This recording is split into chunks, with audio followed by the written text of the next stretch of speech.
think real estate has made enormous profits. RBI's housing index for the past 10 years, property prices has been between 4.5% and 5%. Middle class is invested in property that is below 11% return, so indexation is going to harm you. This is blood money. This is a completely anti-people tax.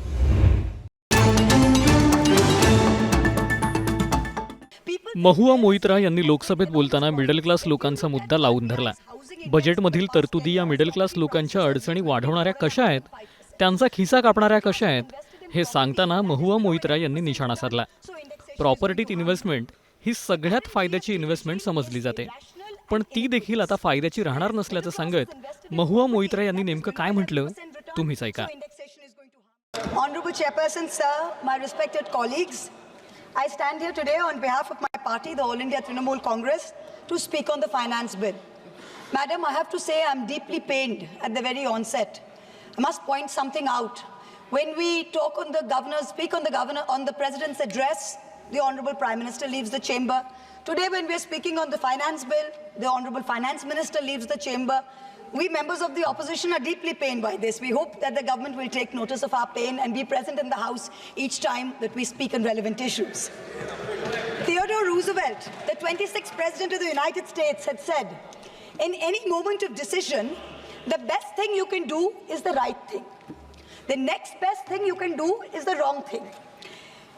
And the worst thing you can do is nothing. The Honorable Finance Minister has made a mockery of the people of India in this union budget by doing absolutely nothing. Whatever little changes are there are regressive and ill thought out. Means that the people did not want a business as usual approach. The people wanted a course correction. What have you done? You've not listened to the mandate. Vinash Kale Viprit Buddhi, you have done the exact opposite. You've kept the same cabinet, you've kept the same finance minister who's given the same shoddy budget. Who is this budget for? The middle class make up 31% of India. The poor make up between 60 and 65% of India. I will demonstrate how this budget systematically strangles the poor and the middle class. This is a kursi bajao budget, a save the chair budget for this government, and even that it doesn't do very well. Broadly, there are two types of taxes: direct taxes, indirect taxes. Direct taxes are known as progressive taxes. Why are they progressive? So income tax, property tax, investment tax on capital gains, these are done in a way that the richer you are, the more tax you pay. So they're kind of fairer. Sir, please. Sir. Sir, you're a chat person. What is it? Indirect taxes are regressive because everyone from the richest billionaire to the poorest laborer is paying the exact same tax. So GST, duties on petrol, duties on diesel are all indirect taxes. When we strive for a fair and equitable economy, we must have the balance of direct taxes and indirect taxes right. The US and the Europe broadly collect about 60% through direct taxes and 40% through indirect taxes. Some Scandinavian states with welfare models collect 70% through direct taxes, 30% from indirect taxes. In India, it is the exact opposite. 65% of tax collection comes from indirect taxes, where billionaires pay the same as the poorest laborers, and only 35% comes from direct taxes. Even within the direct tax bracket, for the first time in our country's history, salaried professionals and the middle class are sharing a greater tax burden than rich corporates. The middle class is contributing 55% of direct income taxes under this government, up from 38% under the UPA. The richest corporates in India today contribute only 45% of direct taxes. Not only is the middle class being taxed, but now with this budget, the savings of the middle class have also been taxed with removal of indexation and with a rise in the short-term capital gains. Investors who've made more than 11% return, we've done the calculation, that's about the threshold rate. If you have made more than 11% returns, so if you've made higher returns, then this new tax regime with the removal of indexation has happened is good for you. Now, people like our parents, pensioners, salaried middle class, risk-averse people who invested in gold, in property, in debt mutual funds, the removal of indexation has harmed them disproportionately. So the middle class has lost out. Debt mutual fund holders will end up paying more than 40% more tax because indexation is being changed from 20% to 12% for investments made before April 1st, 2023. So this is effectively penalizing those who've made low profits. You've anyway made lower profits. People think real estate has made enormous profits. If you look at RBI's housing index for the past 10 years, the average rise in property prices has been between 4.5% and 5%. So if the middle class is invested in property, that is below 11% return, so indexation is going to harm you. The current GST regime is irrational and iniquitous.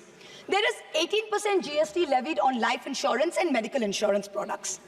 The Honorable MOS Finance yesterday, on Monday, told this House that the government has collected 8,263 crores as GST on health insurance for the fiscal year 23-24 alone. This is blood money. Our Honorable Chief Minister Mamata Banerjee wrote a letter to the Finance Minister, to the centre, pointing out that this is a completely anti-people tax. What is life insurance? What is health insurance? It is people guaranteeing and spending money and protecting against life's uncertainties, against accident, against injury, against ill health, against death. What are you doing? You are imposing GST, same rate that a billionaire pays, the poorest middle class person has to pay. So people are deterred from taking out new policies. People are deterred from continuing existing insurance. This should be removed at the earliest. Now, let me now move on to what affects more than 70% of Indian citizens, social sector allocations. The general trend over the past decade, in every budget in the last 10 years, of which our Honorable Finance Minister has presented 7, has been in nominal terms, you have allocated more money to the social sector. But if you account for inflation and you look at real allocations, inflation adjusted, allocations have seen reductions of over 25% in the past 10 years. I'm going to look at real allocations, that is adjusted for inflation, for some major schemes in the past 10 years. Sarva Shiksha Abhijan, minus 18%. Rashtriya Madhyamik Shiksha Abhiyan, minus 9%. ICDS, which affects every child, it's a school scheme, minus 34%. Mission Anganwadi, minus 5%. PM Poshan, minus 45%. PMGSY, those of us who have rural areas, the Pradhan Mantri Gram Sadak Yojana scheme, minus 47% reduction in real terms. The National Social Assistance Program, minus 20%. The combined expenditure on 5 social schemes, the top 5 social schemes as a percentage of GST, of GDP, has declined from a peak of 0.93%, so almost 1% of GDP in 2009-10. Do you know where it is today in 23-24? It is 0.36%. It is only a third of what it was in 9-10. The Manrega budget during COVID, when the centre was telling all the states, please give employment to the labourers, they are going back. The Manrega budget in 2021 was 0.6% of GDP. Do you know what it is today? 0.26%. No, shame. Specific budget figures for 24-25 are shameful. Specific figures, let's look at the specific figures. The allocation for Samarth, which is maternity entitlement and the creche scheme, has been reduced by 70 crores compared to budget estimates of last year. The budget for the National Social Assistance Program, for again those of us with rural areas, you know how important this is. This is what gives social security pensions to the elderly, to single women, to disabled. This is unchanged from last year at 9,652 crores. 9,600 crores, same as last year, no adjustment for inflation. The central contribution to social security pensions has been unchanged since 2014. It was 200 rupees in 2014. It is still 200 rupees per person today. The price of the cutlets in the parliamentary canteen in the last 10 years have been adjusted for inflation with the government's approval. The price of the cutlets in the parliamentary canteen have more than doubled. But when it comes to giving social security for the poorest of the poor, it is still 200 rupees in the last 10 years, no change. This budget's allocation, there is no room for higher salaries for Anganwadi workers. Their salaries have been unchanged since 2018. No room for higher honorarium for midday meal cooks. You have to understand a lot of the women in villages depend on only Anganwadi sectors and midday meal sectors for any source of employment. There has been no higher allocation for supplementary nutrition given to children. The National Food Security Act, the NAFSA, mandates coverage of 67% of the population through PDS. The Prime Minister has very proudly proclaimed that this is a food surplus country. Fine. Then why have we not increased the population covered under rations? Since 2011, you have not had a census. Since you have not had a census, you have not increased the number of people being covered under rations. Also, one very important question. Why is the central government blatantly defying the directions of the Supreme Court? We went to the Supreme Court on the migrant workers case. The Supreme Court gave an order, a direct order to the central government that the central government is to give rations to 8 crore migrant workers of the unorganized sector who have been left out of the food security net. The last hearing was on 16 July 2024. Court again said that you have to please give money to the states which have issued additional cards, ration cards. But there's no room in the budget for this. There is no allocation. In this rush to protect its own chair, the government is making a very dangerous mistake, which is it's not giving enough to protect our borders. Military experts have repeatedly warned us that India's military capability has to be modernized because we are fighting on two fronts. One is against China, we need a dissuasive deterrent. Against Pakistan, we need an offensive deterrent. The budgetary allocation for defense in this budget is 6.22 lakh crores. This is a marginal decrease of 2,000 crores compared to revised budget estimates. We have reduced it by 2,000 crores. This year's allocation, the budget defense allocation is 1.9% of GDP. This is the lowest since 1960, the lowest. Despite many economic constraints, past governments had always given close to 3% of GDP, which is the universal norm for defense. Over the last decade, ever since this government's been in power, it's been hovering around 2%. We have been unable as a government to compel China to restore status quo ante-April 2020 on the line of actual control. We have been unable to deter Pakistan. In the last 2 months alone, over 50 security personnel and about 10 civilian pilgrims have been killed in Jammu. Capital expenditure on military equipment, 1.7 lakh crores. On paper, this shows that it's almost a 10% increase. What we haven't taken into consideration is this increase was largely due to Russia's inability to supply contracted weapons to us because of the Ukraine war. If we take into account inflation and we take into account the rising dollar rate, we're almost flat. The gap between projections made by the armed forces and between actual allocation is 17 to 23%. That's the gap. कुर्सी बचाने में आप मस्त थे, देश को भी देखिए. We need close to 3%, 2.5 to 3% of GDP to defense. This is something that the country needs to look at. The Honorable Finance Minister started off her speech by talking about the focus on Annadata or farmers and how much this government has done for farmers. The Economic Survey of 24 says 42.3% of Indians depend on agriculture. That's 600 million people, that's 60 crore people.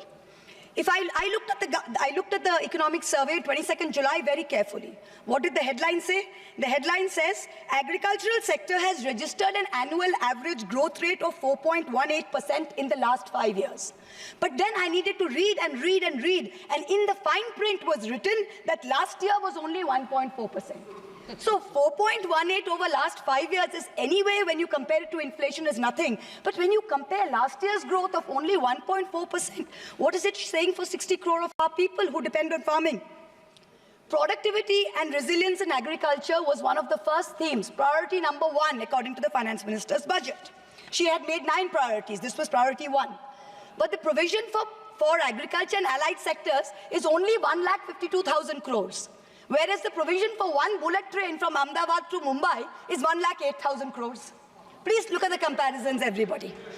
Priority 2, Finance Minister said, is employment and skilling. This government has got the worst track record of creating jobs. India has more jobs in the informal sector, not in the formal sector. The budget is talking of an internship program with the top 500 companies. This is a joke. The top 500 companies employ 70 lakh people in total. That is 1% of the total workforce. Our workforce is about 57 crores. You are expecting companies which have a total which employ 70 lakh people to give employment to 1 crore interns. Please let us know how this is going to happen. I'm really curious. The real problem is somewhere else. The real problem is that 10.3 crore youth have basically become so dejected, they have given up looking for jobs. The finance minister, she mentions skilling loans, she mentions education loans. Skilling loans are for 25,000 people, education loans are for 1 lakh people. The country has 140 crore people. Now, what are we doing? Priority 3, according to the finance minister, inclusive human resource development and social justice. In this section, the budget says, first on Bihar, we will support expressways. What you're not saying is that you will make expressways which will charge very high tolls. So you are recovering the money, you're not doing anyone a favor. You're charging back-breaking tolls. You might give another bridge which might collapse. Yes. You will set up another power plant, which like Jharkhand may also be outsourced to a favorite businessman. He can be given a nice juicy PPA and sell more imported coal. Secondly, on Andhra, there are no grants, but only loans, that too from multilateral agencies. So basically, dollar loans will be given to Andhra Pradesh, which future generations will have to pay back with interest. There was also another sweeping statement. Grants for backward regions of Rayalaseema, Prakasam and North Coastal Andhra, as stated in the Act, will be provided. I looked in the entire demand for grants with a tooth comb, with a microscope. And I looked at the expenditure budget, nothing was provided anywhere. I don't see the intelligent people of Andhra being fooled by this. Priority 4, manufacturing and services.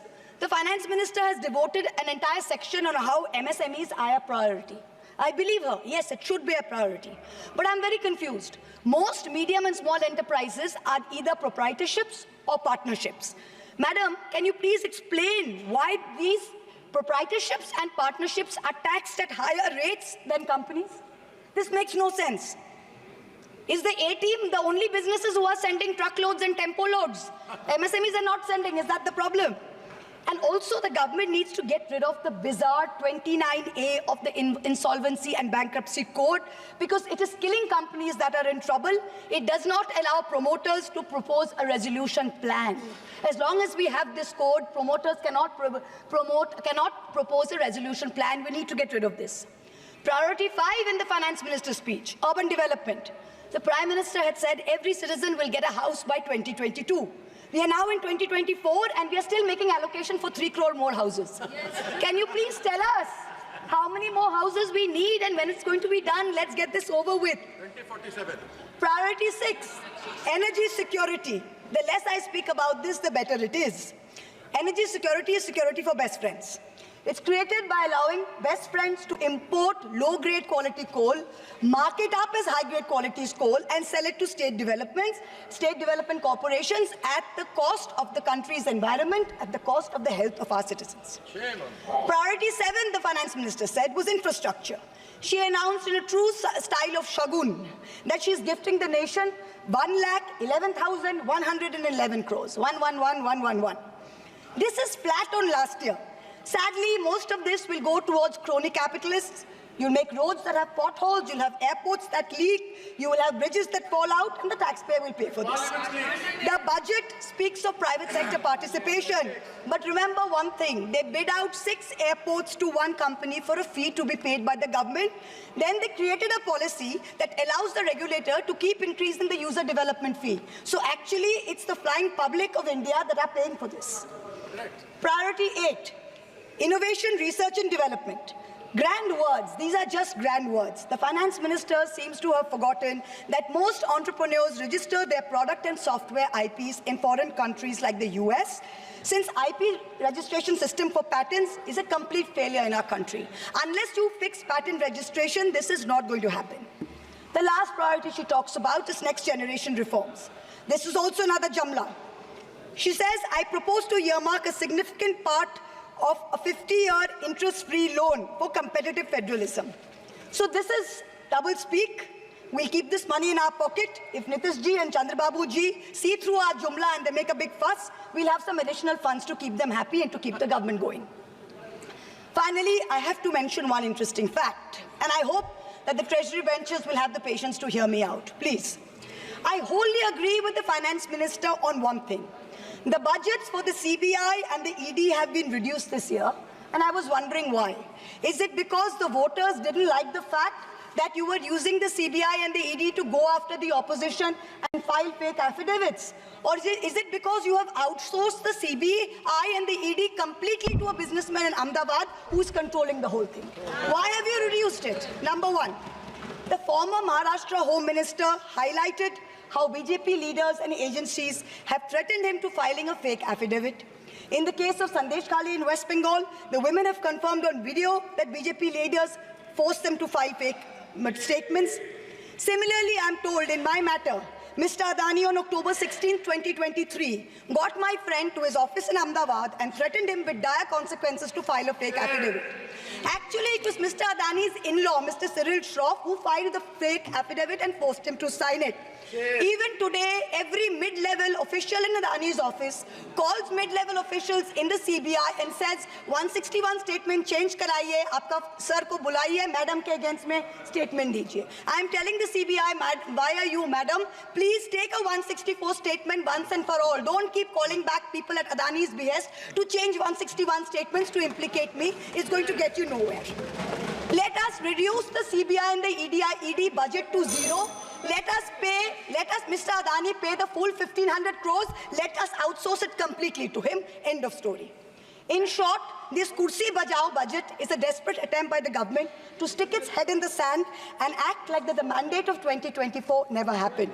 But the coming days are going to prove the instability of this government and the inefficacy of its economic policy. We wait for that day. Thank you very much, madam. Thank you.